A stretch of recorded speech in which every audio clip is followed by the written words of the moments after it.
I can assume one thing because you clicked on this video. You're having money problems, right? And it's not uncommon. Everybody has all ages, races, even genders, right?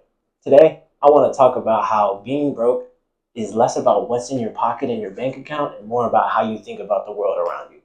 That sounds interesting. Stay tuned for the rest of the video. My name is Emmanuel Adams. Currently a college student who's working on my master's degree in engineering. I created this channel as a way to give back to guys who aren't quite where I'm at and want to get where I'm at. And then also I can learn, and maybe something I say will help you in your journey associated with maturing, growing, becoming a man in today's society. So if that sounds interesting, go ahead and subscribe right here. Hit that bell icon so that you don't miss an upload. But with that being said, again, why being broke is a mindset. Being broke is not about not having money. That's a part of it, but that's not all of it. When you think about being broke, it's not about not having money to go out with your friends, not having money to go out with your girl, not having money to go, on a vacation or something. It's not about not having or not being able to do something. You hear a lot of people say, oh, I can't do this because I'm broke, or I can't do this, can't do that, can't do this. A lot of negativity associated with the statement of the mindset of being broke, saying that I can't do this, or I don't have the opportunity or the means to do this, right? Being broke is a mindset in the sense that it's very negative, right? And so what I want you to do first and foremost before we do anything else in this video is change your mindset to say, I don't know how to make that happen right now. Not I can't do it because I don't have it. It's I don't know how to make that happen right now.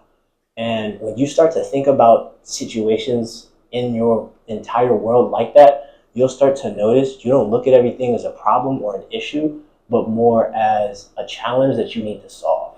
I'll give you an example. I've never really been into fashion. I just kind of always walked around in hoodies, joggers, whatever I had, old camp t-shirts. To me, it didn't matter. Clothes were clothes. They kept you covered, kept you out of jail because you're not walking around in decent exposure, right? You know what I realized having done my internship is that how you present yourself really can change the opportunities that happen, the rooms that you're allowed to go into, the people that you can talk into, and the chances and opportunities that you get. Right? The reason that is because what you wear, like my style is not super crazy, right? I mean, it's not super crazy. I got on jeans, white leather gym shoes, a black shirt, and my gold tennis chain. I got a white undershirt on today because it was hot. Sweating going from class to class. That's just not a good look. But it's pretty basic. And this is something I wouldn't have really worn a year or two ago. But what I learned is that the clothes that you wear, what they do is they give you a certain level of confidence and respect when you walk in a room, because you can only make a first impression one time. That's why it's called a first impression, not your first shot at a first impression or your second shot at a first impression, right? So when you're buying clothes, I used to think about buying clothes as an expense or a waste of money. But what I really want you to think about is, in this scenario, buying clothes is an investment because it's giving me the perception in other people's eyes that I should be respected, have something to bring to the table, and may potentially have what it takes for that next level opportunity. But the way they perceive me, this gets my foot in the door. My social skills, my soft skills, my communication, listening, articulation, and intelligence is what keeps me in the door and gets me a seat in the room.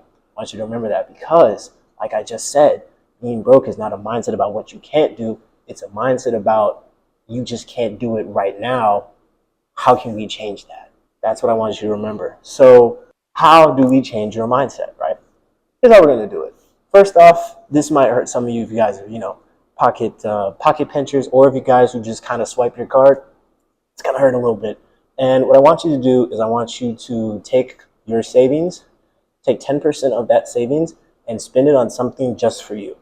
Whether that's going to the movies, getting lunch, t-shirt you want, whatever the case may be, go do that, right? And I want you to take an inventory of how it feels to actually spend that money consciously. But I don't want you to use a credit card. I want you to use cash because I need you to feel what it's like to have that money leave your hand and compare it to the interaction that you're having by yourself for yourself. So this is no friends, no party. It's not you going out to buy alcohol or shots with friends.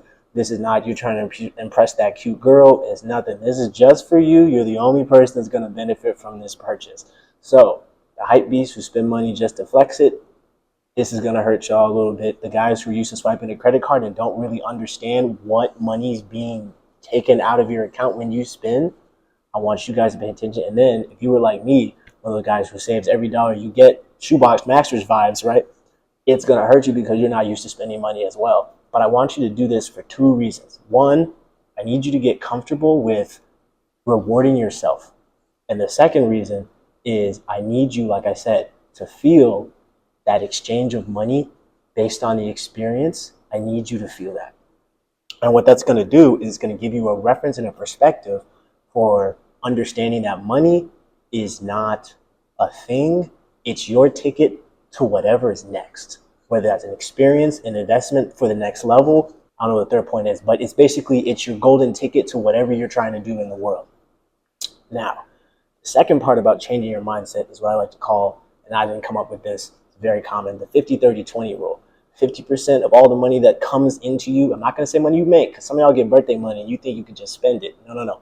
If it's $1 you get, put it through this system before you even touch it.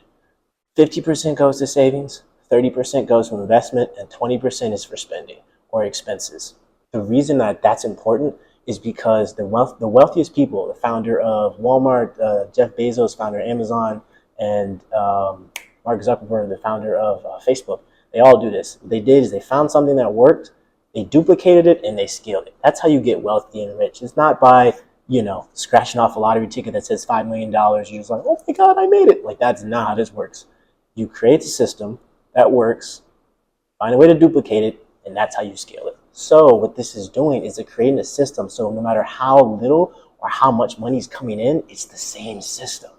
50% savings, 30% investment, 20%. You get $10, you get $5 goes to savings, $3 in investments, $2 goes to expenses. If you get $10,000, $5,000 goes to savings, $3,000 goes to investment, $2,000 goes. You see, it doesn't matter based on the scale of the money. It's the system.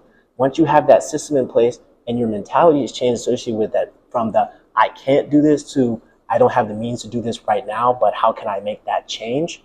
Now you're not thinking in a broke mindset. You're thinking in a progressive, always forward propelled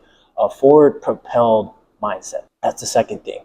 And then once you've done those two things, then you'll be ready for the next video where we'll talk about 5 ways that you can add extra income to your life between the ages of 15 and 25. And you can start those in less than 7 days. So go ahead and like this video, watch this video, and then down below, like I said, you can subscribe. This is content you think might help you. Hit that bell icon so that you don't miss an upload. And until next time, peace.